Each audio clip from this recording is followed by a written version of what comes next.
knihám je veľmi, veľmi pozitívny. Už od detstva ma viedli k tomu, aby som veľa čítala a mňa to chytilo. Moja úplne prvá kniha bola kniha Klásky. Neviem, či si to ešte pamätáš z detstva. Boli tam obrázky a básničky, tu som vedela úplne naspamäť. No a teraz som prepadla úplne fantasy knihám, čiže Twilight, upírske denníky a rôzne takéto fantasy, upírske veci, to je teraz moje. Spomínam si knižky, ktoré v podstate sú aj sfilmované. Čo máš radšej, film alebo knihu? Jednoznačne knihu. Jednoznačne, pretože v knihe sú popísané emócie, človek to úplne inak prežíva, ako keď príde, sadne si do kina a za 2 hodiny má po filme. Dnes a v podstate stretli sme sa preto, že fotíme titulku, fotíme editoriál. Čo ty a modeling? Aké sú to pocity, keď v podstate nerobíš to, čím sa živíš bežne? Tak ja modeling je asi 0 bodov, lebo po prvé som na modelku nízka a po druhé to úplne nie je to, čo by ma bavilo až tak. Je to veľmi príjemné byť pekne oblečená, namalované, je to super, ale predsa len hudba je to, čo mňa naplňa najviac. Čo aktuálne pripravuješ, na čom pracuješ a aké sú plány nejaké do budúcna? Tak teraz som vydala album práve, to je čerstvá novinka, volá sa Show Me, s novým singlom aj videoklipom. Mám za sebou čínske turné 3-mesačné, z ktorého som sa teraz vrátila, takže som rada, že som teraz už doma v podstate. No a pripravujem úplne nový single, ktorý sa volá Feel the Breeze, budeme na ňo natáčať klip a v lete by mal byť vonku. Kde najradšej točíš klipy? Najradšej točím vnútri. Vnútri, pretože som točila už aj vonku, keď bolo -2, mala som krátke tričko a vtedy som chytila veľmi, veľmi silný zápal plúc, takže odtedy som rada, keď sa točí vnútri, najlepšie, keď je teplo a inak interiér akýkoľvek. K novému albumu by sa hodilo aj slovenské turné a české, kde ťa môžu najbližšie teda ľudia vidieť?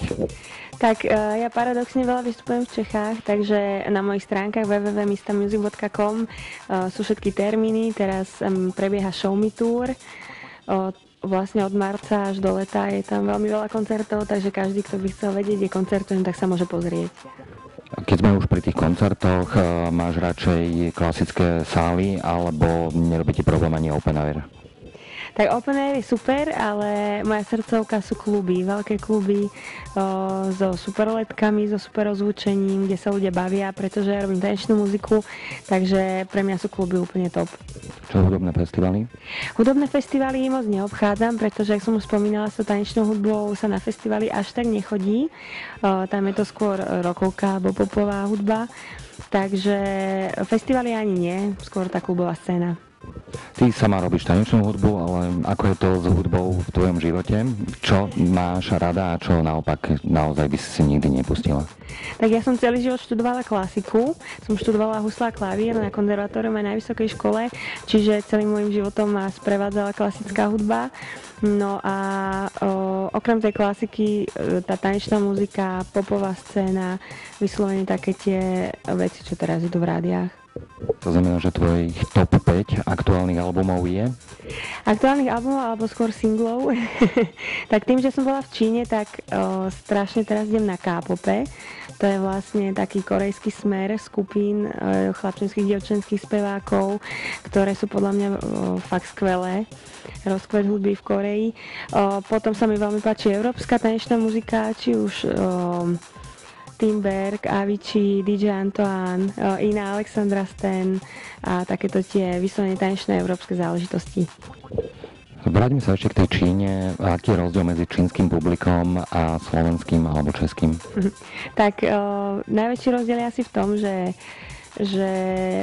sú strašne vďační a strašne sa vedia baviť tým, že oni tam sú zavretí pred svetom, tak keď tam príde niekto zo západu, tak sú veľmi vďační.